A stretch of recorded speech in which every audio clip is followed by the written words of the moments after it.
가지 말씀입니다. 신약 성경 9쪽에 있습니다. 마태복음 6장 31절부터 마지막 34절까지 4절 말씀을 같이 한번 읽겠습니다. 시작. 그러므로 염려하여 이르기를 무엇을 먹을까 무엇을 마실까 무엇을 입을까 하지 말라. 이는 다 이방인들이 구하는 것이라. 너희 하늘 아버지께서 이 모든 것이 너희에게 있어야 할 줄을 아시느니라. 그런즉 너희는 먼저 그의 나라와 그의 의를 구하라. 그리하면 이 모든 것을 너희에게 더하시리라. 그러므로 내일 일을 위하여 염려하지 말라. 내일 일은 내일이 염려할 것이요 한날의 괴로움은 그날로 족하니라. 아멘. 정은하 전사님, 염려라는 제목으로 말씀 전하겠습니다.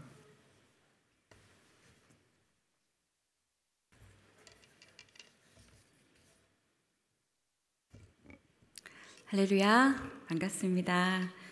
이 시간 말씀으로 은혜 많이 받으십시오. 그래서 주님 주신 평강이 여러분 마음 가운데 가득하기를 원합니다. 생활의 달인이라는 프로그램을 한 번쯤 보신 적 있으시죠? S방송사에서 2005년부터 지금까지 방영되고 있는 장수 프로그램입니다. 수십 년간 한 분야에서 종사하면서 그 부단한 열정과 노력으로 달인의 경지에 오른 사람들을 소개합니다. 장작구이 통닭의 달인, 그리고 딱지치기의 달인, 박스 접기의 달인, 신생아 돌보기 달인, 그리고 여학생 하숙집의 달인, 그렇게 등등 여러 분야의 달인들이 나와서 자신만의 노하우와 세월과 함께 쌓인 그 기발하고 화려한 그런 스킬로 보는 우리로 입을 벌어지게 만듭니다. 여러분은 어떤 분야에서 달인이십니까? 어떤 분야에서 전문가이십니까? 저도 한 분야의 굉장한 전문가입니다. 그런데 자랑스럽게 말하기 부끄러운 분야의 전문가입니다. 아주 달인입니다. 만약에 생활의 달인에서 이 주제로 달인을 찾는다면 아마 제가 나가도 되지 않을까 생각합니다. 그것은 바로 걱정과 염려의 분야입니다. 여러분 어떠하십니까? 이 걱정과 염려의 분야에 어느 정도 전문가이십니까? 시에서는 시장과 부시장, 그리고 국장, 그리고 과장, 그리고 팀장, 그리고 이제 7, 8, 9급으로 나뉘죠. 만약에 여러분이 걱정이라는 분야에서 직급을 따진다면 어느 정도 직급이 되실까요? 아마 우리가 걱정과 염려로 직급을 따진다면 모두 국장 이상 되지 않을까 생각합니다. 시 한 편을 읽어드리려고 합니다. 김사인 시인의 그 중과 부적이라는 시인데 우리의 삶이 이런 게 아닌가 싶습니다. 이 사자성어인 중과 부적이란 뜻은 내가 가진 거에 비해 싸울 대상이 너무 많다라는 뜻을 가진 사자성어입니다. 시는 이렇습니다.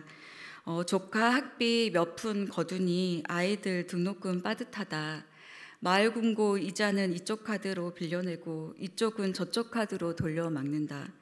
막자 시골 노인들 팔순 오고 며칠 지나 관절염으로 장모 입원하신다. 다시 자동차세와 통신요금 내고 은행 카드 대출 할부금 막고 있는데 올해 고생하던 고모 부고 온다. 문상 마치고 막 들어서자 처남 부도 나서 집 넘어갔다고 아내 운다. 젓가락은 2자루, 펜은 1자루, 중과 부적이라고 적고 마치려는데 다시 주차 공간 미학보 과태료 날아오고 치과 다녀온 딸 아이가 이를 3개나 빼야 한다고 울상이다. 철렁하여 또 얼마냐 물으니 제가 어떻게 아느냐고 성을 낸다. 간신히 이쪽 문제를 막아놨더니 저쪽 문제가 터지는 그런 일들을 여러분도 많이 경험하지 않으셨을까 합니다. 삶의 문제는 쉼없이 우리를 공격해 댑니다. 찰리 채플린이 유명한 이야기를 했습니다. 인생은 멀리서 보면 희극이요 가까이서 보면 비극이다. 정확하게 인생을 잘 이야기한 것 같습니다. 우리는 누군가를 부러워하지만 가까이서 보면 그 사람도 울고 있고 나도 내 삶이 버거워서 울고 있는데 또 이런 나를 보면서 부러워하는 사람이 있는 것. 저 사람도 힘들고 나도 힘들고 인생은 불안과 힘듦의 연속과 반복인 것 같습니다. 학창 시절에는 좋은 대학에 들어가는 것을 목표로 삼습니다. 좋은 대학에 가면 또 좋은 데 취직을 해야 되겠죠. 그 목표만 이루면 뭐든 되어 있을 거라고 생각합니다. 근데 막상 취업을 하고 나면 다시 출발선상에 서 있는 느낌이 듭니다. 남보다 뒤처질 것 같아 불안합니다. 옆 사람들은 다 승진을 하는데 나만 승진을 늦어 뭘 안 하고 있나 불안합니다. 결혼을 하면 행복해질까?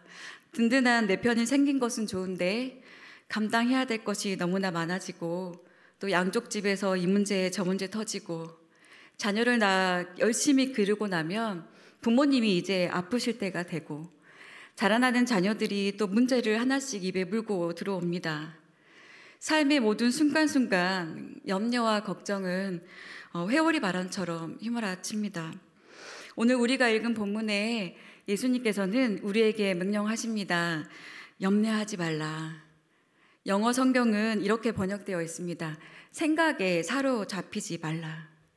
이게 생각에 없이 살라는 뜻일까요? 위험에 대해서 주의하지 말고 대비하지 말고 살라는 뜻일까요? 아닙니다. 여기서 생각 앞에 중요한 문장이 생략되어 있습니다. 바로 하나님을 뺀입니다. 하나님을 뺀 생각에 사로잡히지 말라. 하나님께서 기뻐하지 않으시는 그리고 우리의 삶을 흔드는 우리 마음을 힘겹게 하는 그런 염려는 바로 하나님을 빼버린 생각입니다. 염려를 한문으로 보면 생각할 염, 생각할 려입니다. 생각하고 또 생각하고 100번을 생각해도 하나님을 빼버린 생각은 그 중심점에서 하나님을 벗어나고 문제와 상황에 중심을 둡니다. 해결할 수도 없으면서 우리 몸에 힘이 잔뜩 들어가고 또 머리가 지끈지끈 여인하고 삶이 팍팍해지고 마음에 평안함이 없고 잠을 못 이루고 결국에는 좌절하고 무기력해집니다.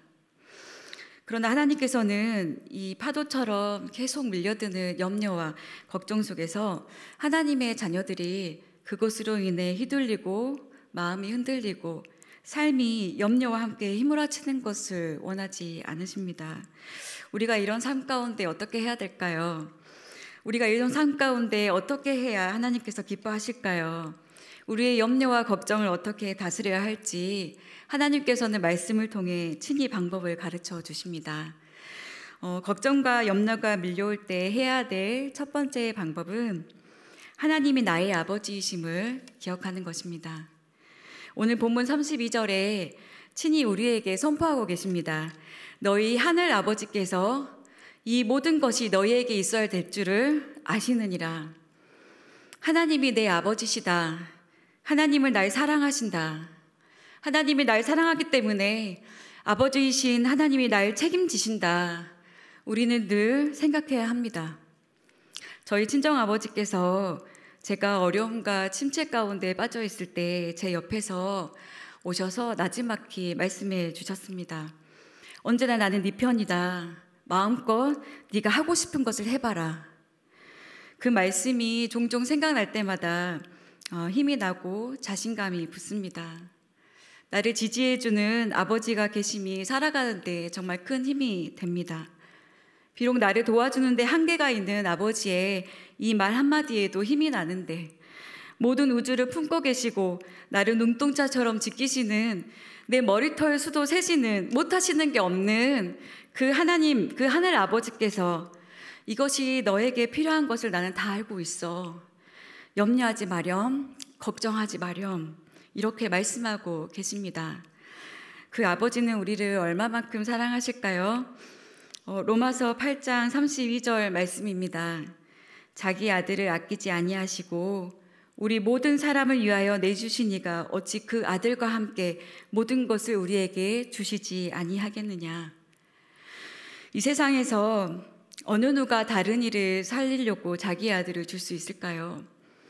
이 정도로 누가 나를 사랑한다면 그 사랑은 정말 말로 표현할 수 없을 정도로 지독한 사랑입니다. 요한복음 3장 16절입니다. 세상을 나로 한번 바꿔서 말해 보겠습니다. 말씀을 드려 보겠습니다. 하나님이 나를 이처럼 사랑하사 독생자를 주셨으니 이는 그를 믿는 내가 멸망치 않고 영생을 얻게 하려 하심이라.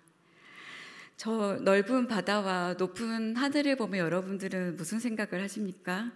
저는 항상 이 찬송가를 생각합니다. 하늘을 두루마리 삼고 바다를 먹물 삼아도 한없는 하나님의 사랑을 다 기록할 수 없겠네. 하나님의 그 크신 사랑 어찌 다 쓸까? 저 하늘 높이 쌓아도 채우지 못하리. 입술로 늘 선포하시길 바랍니다. 하나님이 나를 사랑하신다. 하나님은 나를 포기하지 않으신다. 내가 하나님을 붙잡고 있는 것이 아니라 하나님이 나를 붙잡고 있다. 기억하시고 늘 선포하시길 바랍니다. 사람이 많은 시장에서 엄마 손을 붙잡고 있는 아이가 있습니다. 그 손을 누가 붙잡고 있는 걸까요? 바로 엄마가 붙잡고 있습니다. 아이는 장에 신기한 것이 너무 많아서 엄마 손을 잡는 걸 잊어버리죠. 근데 엄마는 정신을 차리고 아이를 잃어버리지 않게 손을 꼭 붙잡고 있습니다. 하나님께서 우리의 손을 먼저 잡으셨습니다. 우리가 그분에 붙어 있으려고 안간힘을 쓰는 것이 아니라 그분이 우리를 포기하지 않으시고 그 큰 사랑으로 우리의 손을 붙잡고 계십니다. 요한일서 4장 19절 말씀입니다. 우리가 사랑함은 그가 먼저 우리를 사랑하셨습니다.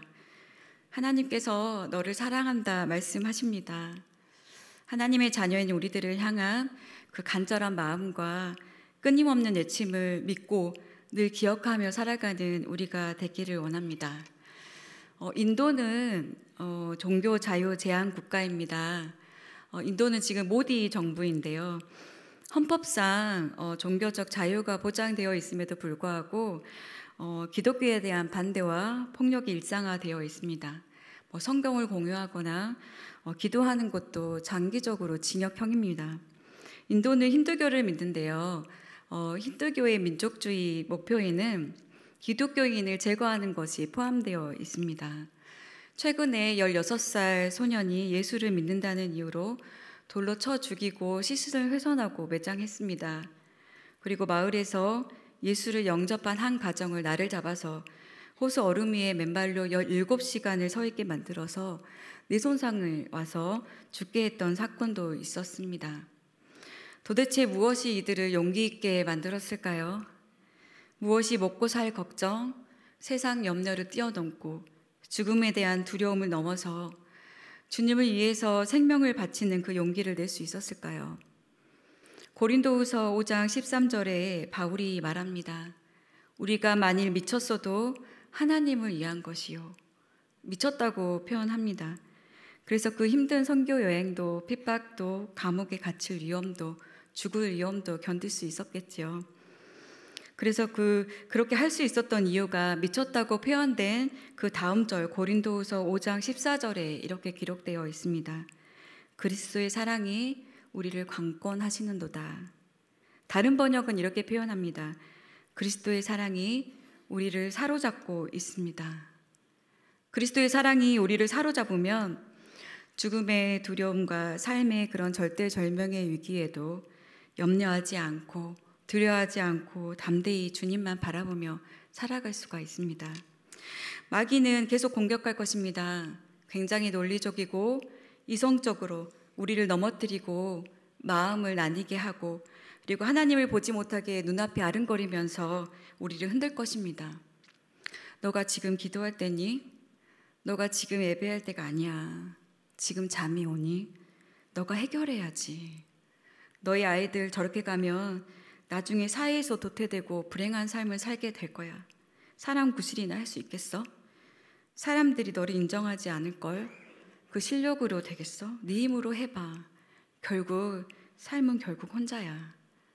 지속적으로 속삭이면서 계속 우리를 불안하게 만듭니다. 그러나 하나님께서는 말씀하십니다. 누가 하나님의 사랑에서 우리를 끊을 수 있겠느냐?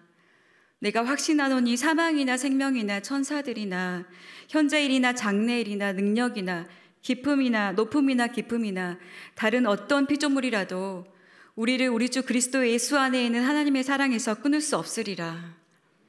불안한 우리 모든 마음을 하나님께 맡기고 우리의 모든 염려들을 우리 하늘 아버지께 맡기시길 바랍니다. 잘 되고 있습니다. 하나님의 사랑이 변하지 않은 한 그분 뜻 안에서 잘 되고 있습니다. 가장 좋은 길로 인도하실 겁니다. 두려워하지 말고 불안해하지 말고 하나님 없는 생각에서 벗어나서 강건한 그리스도인이 되는 우리가 되기를 원합니다. 염려와 걱정이 우리 삶을 짓누를 때 벗어나는 두 번째 방법은 하나님께서 나의 문제를 다 아심을 기억하시길 바랍니다. 32절 말씀입니다. 너희 하늘 아버지께서 이 모든 것이 너희에게 있어야 할 줄 아시느니라. 하나님께서 이스라엘 백성들을 출애굽시키시고 광야를 통해 가나안으로 인도하실 때 가나안으로 곡장 가는 가까운 길로 인도하지 않으시고 먼 길로 돌려서 인도하셨습니다. 왜 그러셨을까요? 그 이유가 출애굽기 13장 17절에 나와 있습니다. 말씀은 이렇습니다. 바로가 백성을 보낸 후에 블레셋 사람의 땅의 길은 가까울지라도 하나님이 그들을 그 길로 인도하지 아니하셨으니 이는 하나님이 말씀하시기를 이 백성이 전쟁을 하게 되면 마음을 돌이켜 애굽으로 돌아갈까 하셨습니다. 하나님께서는 이스라엘 백성들을 아셨습니다. 하나님이 당신이 창조한 피조물을 아시는 건 당연하지요. 그들의 심령과 체질을 아시고 18절에는 이스라엘 백성들을 광야길로 돌려 인도하셨다고 말씀합니다. 그 길로 인도하지 않으신 분도 하나님이시고 다른 길로 돌려 인도하신 분도 하나님이십니다.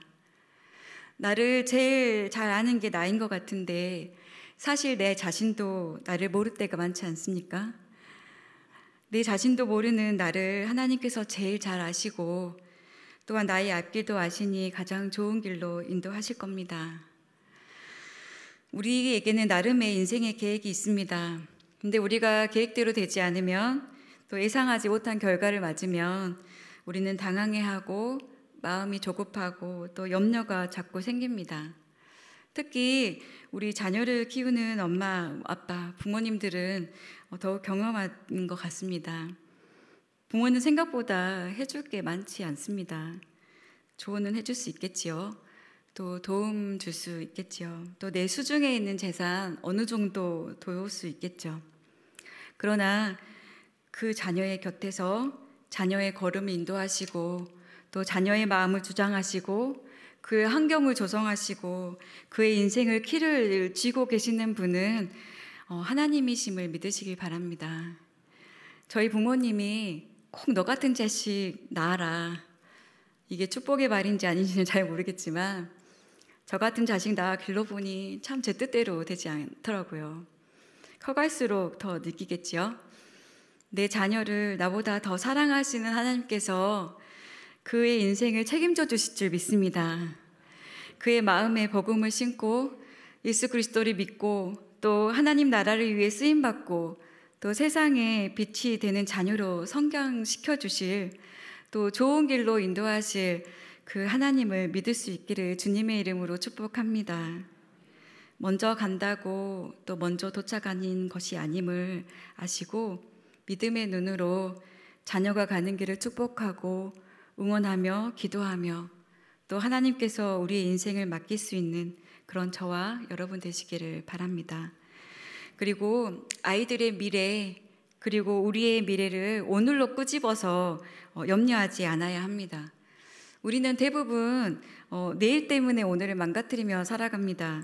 내일의 염려를 끌어다가 오늘 걱정합니다. 다음 달의 염려를 다음 해의 염려를 싹 끌고 와서 그 염려로 오늘 하루를 짓누르며 살아갑니다. 옳지 않습니다.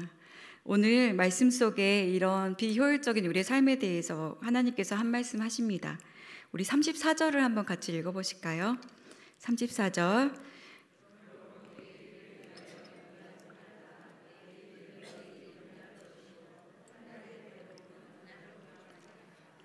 아멘. 염려와 걱정에서 벗어나서 우리 찬송가도 있잖아요. 거기서 우리 영원히 주님의 은혜로 해처럼 밝게 살면서 주 찬양하리라. 찬송가처럼 사시는 우리가 되길 바랍니다. 하나님 아버지께서 주신 오늘을 사랑하십시오. 이날 나는 감사하고 이날 나는 기도하리라. 하루하루 결단하며 살아가는 것입니다. 하나님께서는 오늘 하루도 마음을 공격하는 걱정거리, 염려거리 속에서 괴로워하고 또 어두운 마음으로 살아가는 세상과 구별되어서 해같이 밝게 빛을 비추며 또 주님을 비추는 거울로 살기를 원하십니다. 세 번째, 내 염려의 초점을 바꿔야 합니다. 오늘 본문을 요약하면 무엇을 먹을까 마실까 걱정하지 마라. 이것은 하나님을 모르는 세상 사람들이 구하는 거다. 너희가 구해야 될 게 따로 있다. 하나님의 나라이다. 그리하면 이 모든 것을 너에게 더해주겠다고 약속하고 계십니다. 이 구하다라는 단어는 원어로 메테오라고 기록되어 있습니다. 단순히 구한다는 뜻이 아니라 추구한다는 뜻을 가집니다. 즉 오늘 저녁에 김치찌개를 먹을까 된장찌개를 먹을까 고민하지 말라는 말이 아니라 무엇을 먹을까 마실까를 삶의 가장 본질적인 그런 문제인 것처럼 그것을 추구하며 살지 말라는 말씀입니다. 우리의 인생에서 본질적으로 추구하며 살아가야 될 문제는 바로 하나님의 나라입니다. 먹고 마시는 문제는 하늘 아버지께서 책임지실 거니까 우리의 마음은 하나님의 나라를 먼저 구하라고 말씀하십니다. 우리의 염려의 초점을 바꿀 필요가 있습니다. 우리의 염려는 대부분 하나님께서 책임져 주시겠다는 그런 부분에 초점이 맞춰져 있습니다.